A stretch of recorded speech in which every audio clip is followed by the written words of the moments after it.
I'm Ari Lax, and this is the Dredge deck I'm playing here today. So the important part of the deck, for the Dredge deck, is actually putting cards into your graveyard. So the first thing I'm going to talk about is the enablers. A lot of people had toyed with this idea before Born of the Gods came out. Specifically, my teammate Conley Woods had put a lot of work into it. But with Born of the Gods, you received Satyr Wayfinder, and that really kind of gave you this critical mass of ability to actually get creatures from your deck into your graveyard. Each of these cards, Commune with the Gods, Satyr Wayfinder, and Grisly Salvage, is used to put some large amount of creatures, because your deck is very heavily creature-based, directly into your graveyard to pump up some enablers. Satyr Wayfinder is probably the best because it's already a creature, but it's also the one that doesn't find you one of your threats. So we've got our enablers. What are our incentives? Moving along, we have our 12-card package of incentives. The worst one, but the simplest one, is Nemesis of Mortals.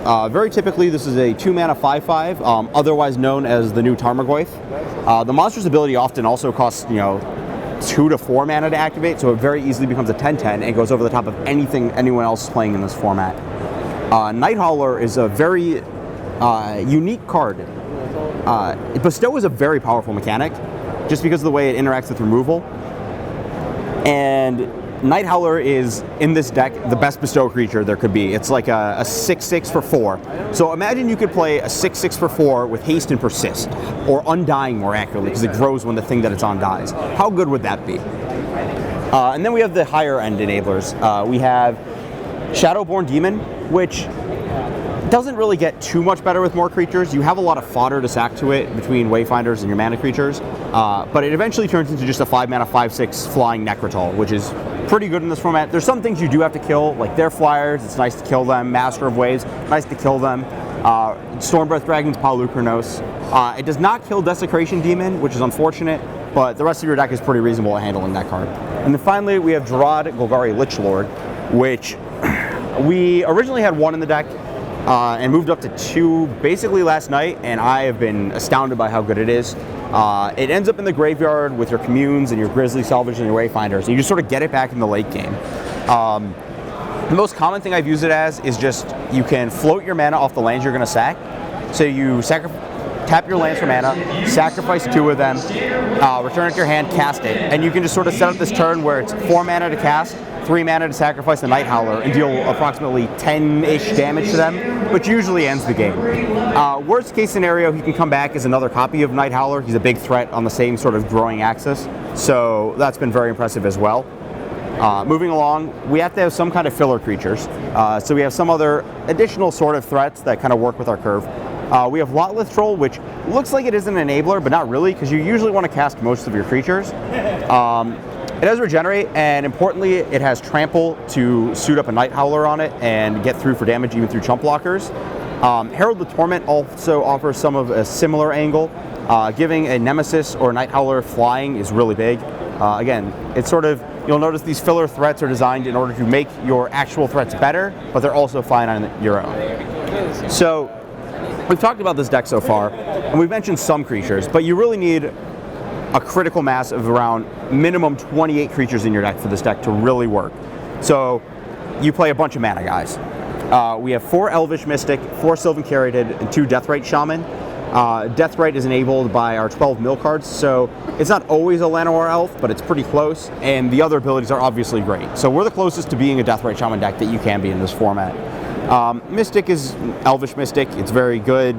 It's, the same card Llanowar Elf has been in the entire time that it's been printed.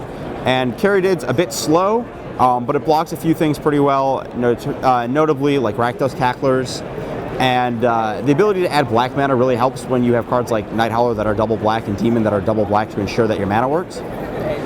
The other great part about having all these mana guys in your deck is that the mana in Standard is actually really bad right now. And you'll see this in the fact that everyone plays Mutavault and a bunch of Scry lands. So the option is you can play a bunch of lands that do things, or you can do what we're doing and play basically no lands. There's 20 lands in this deck. We don't have a Scry land. I don't know if we'd want it, maybe a couple. We just have 20 lands that come into play untapped, and we cast our spells. If we draw extra lands, they're probably creatures. If you draw extra lands, they sacrifice to Jarad. And that's, the mana base is heavily centered towards forests because you cast your Elvish Mystics and your Caryatids and your Wayfinders off of those. The double black just kind of comes incidentally after that. But really, the mana base is about as simple as it can get. Moving on to the sideboard, we have some pretty stock options. We have 4 Mistcutter Hydra. We need to beat Mono Blue. That's one of the decks that can race us, and this card is absolutely absurd against them. If we're talking about a deck that wants to chump block your creatures, that's one of them, and they cannot chump block this with the Nighthowler on it. I actually won my first round by attacking with a 12/12 Mistcutter Hydra. My opponent was not very happy about that. We have Thoughtseize as our anti-control card. I've tried boarding it in against other things. I've been really unimpressed, so probably just going to stop doing that. Only against decks that have Supreme Verdict and Sphinx's Revelation to disrupt them up the curve. Moving along, we have 2 Shadowborn Demon. Against the creature decks, you want more. It's actually even possible you want more in the main, but I wanted to hedge against there being a high percentage of control and black decks in this format. He's not very good against the decks that are like, he's not good against Pack Rat, he's not good against Desecration Demon, he's not good against Blood Baron of Viscopa, so I didn't want to max out in main. But when you play against monsters and mono blue, immediately having 4 is your easiest way to victory. Whip of Erebos is both your hedge against red decks in that you can create a 10/10, attack them and gain a bunch of life, and they can't really beat that.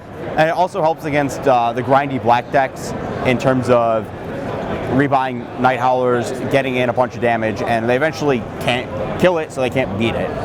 You also board it in against mono blue because a lot of those games come into Thassa races at the end, and they have real issues racing a Whip of Erebos. Shocking. And then the sideboard's rounded out with 3 1-ofs. The first one is Scavenging Ooze. That's pretty much a concession to the fact that maybe I'll play a mirror match, and I probably might play against Burn, and that card's reasonable against both of those. Golgari Charm is in the sideboard to handle control, where it kills Detention Sphere, which is one of the few cards that profitably interacts with the Nighthowler, and it also regenerates your team against the Supreme Verdict, so both of those are pretty important functions. And against blue-white, it can be boarded in, specifically blue-white Devotion. It can be boarded in to kill Detention Sphere and to shrink the Master of Waves tokens or wipe an early board state. So it does a little bit of work aside from the control matchups. Finally, we have a Devour Flesh. I'm not sure on this slot. We weren't sure on this slot going into today. It was kind of debatable. And we decided it'd be cool to Devour Flesh ourselves against Burn, but also I tested the Naya Hexproof deck and it had proven pretty reasonable, so I wanted some out to a big Hexproof guy. So that's where the Devour Flesh comes in. So this is the deck, and the reason I'm playing this is because it feels like the most cohesive deck in the format. A lot of the other decks are just kind of playing good cards, and I actually have a game plan.